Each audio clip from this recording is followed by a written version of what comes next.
1966 ዓ.ም የደርግ አመሰራረትና ወደ ስልጣን የመጣበት ታሪክ። ለመሆኑ ደርግ እንዴት ተቋቋመ?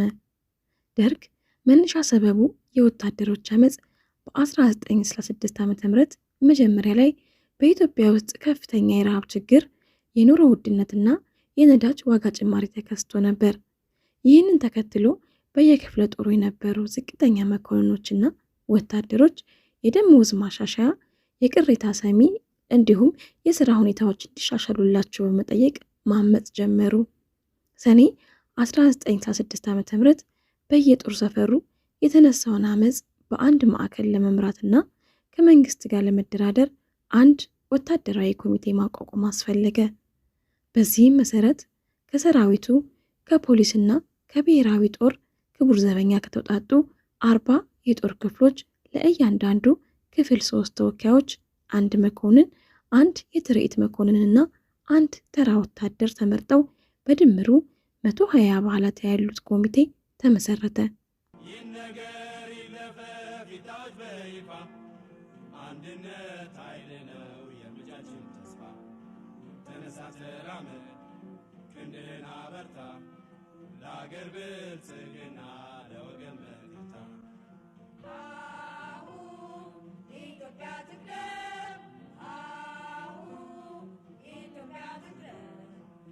ደርግ የሚለው ስያሜ በግዕዝ ቋንቋ ስብስብ፣ ጉባኤ ወይም ኮሚቴ ማለት ነው።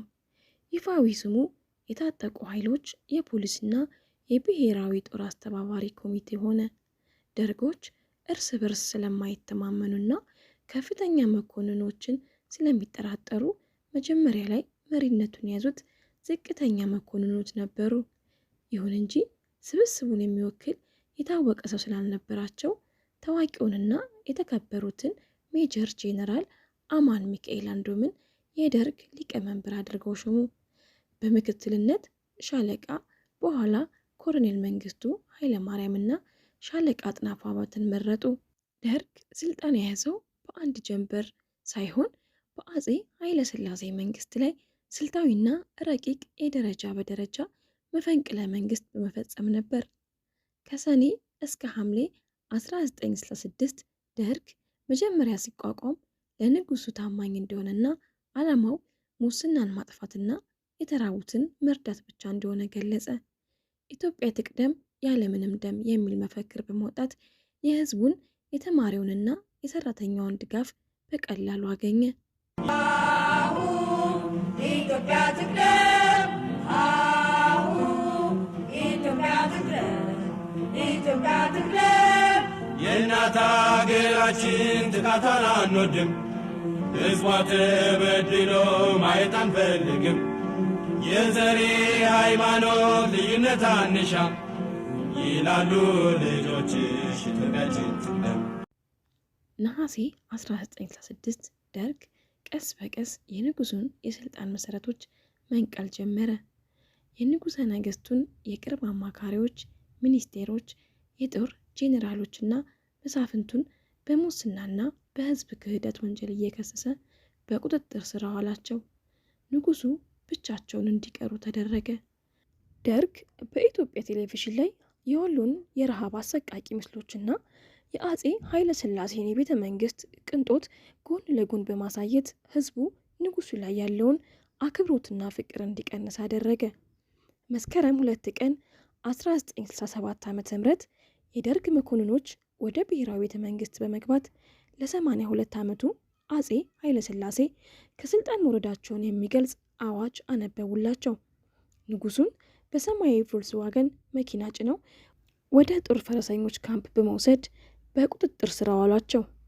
በዚያው ዕለት መስከረም 2 ቀን 1967 ዓ.ም ደርግ ህገ መንግስቱን መሻሩን፣ ፓርላማውን መበተኑንና ሀገሪቱን በጊዜያዊ ወታደር አስተዳደር ደርግ እንደሚያስተዳድር በይፋ አወጀ።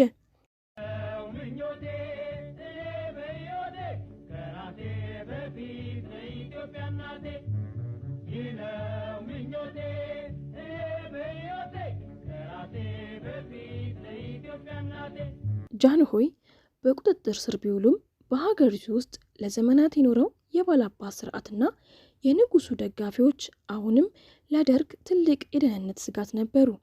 ደርግ ስልጣኑን ለማጠናከር የህዝቡን ፍጹም ድጋፍ ማግኘትና የባላባቶቹን የኢኮኖሚ ክንድ መስበር ነበረበት። እዚህ ላይ ነው የመሬት ላራሹ ታሪክ የሚመጣው።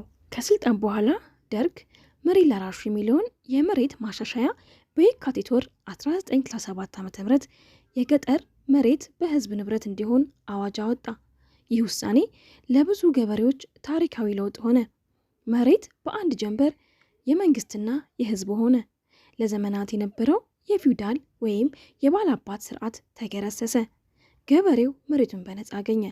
ጃንሆይን ከእስር ለማስለቀቅና ደርግን ለመውጋት አቅም የነበራቸው ሀብታም መሳፍንትና ባላባቶች ነበሩ።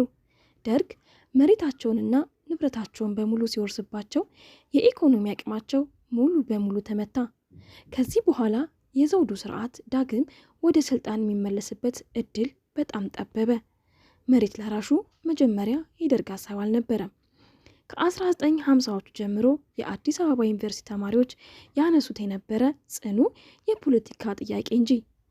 በጃንሆይ ዘመን መሬት ሙሉ በሙሉ በመሳፍንት በባላባቶችና በቤተ ክርስቲያን እጅ ስለነበር አራሹ ገበሬ መሬት አልነበረውም። ምርቱን በሙሉ ለባላባቱ እየገበረ ራሱ በረሃብ አለንጋ ይገረፍ ነበር።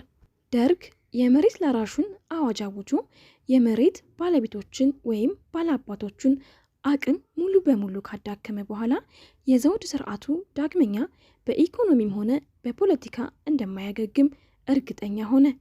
ይሁን እንጂ ጃንሆይ ምንም እንኳ በቁጥጥር ስር ቢሆኑም በህይወት እስካሉ ድረስ የውጭ ኃይሎች ምዕራባውያን መሪዎች ጣልቃ በመግባት ንጉሱን ሊያስፈቱ ይችላሉ የሚል ፍርሃት በደርግ ውስጥ በተለይም በሻለቃ መንግስቱ ኃይለማርያም አክራሪ ቡድን ዘንድ ነበር። ንጉሱ ወደ ቀድሞ ታላቁ ቤተ መንግስት 6 ኪሎ በሚገኘው የጠቅላይ ሚኒስትር መስሪያ ቤት ግቢ ተዛውረው በሚስጥር ታስረው በነበረበት ወቅት ነሐሴ 21 ቀን 1967 ዓ.ም እኩለ ሌሊት በገቡ ወታደሮች በአልጋቸው ላይ በትራስ ታፍነው በሚስጥር ተገደሉ።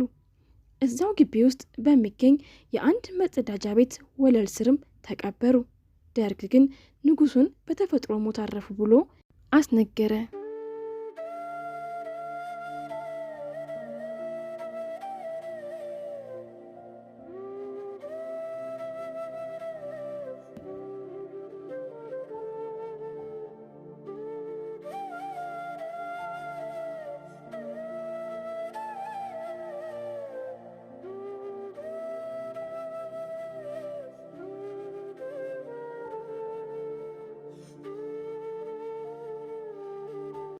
መሰል ታሪኮች እንዲደርሳችሁ ቻናሉን ሰብስክራይብ ያድርጉት።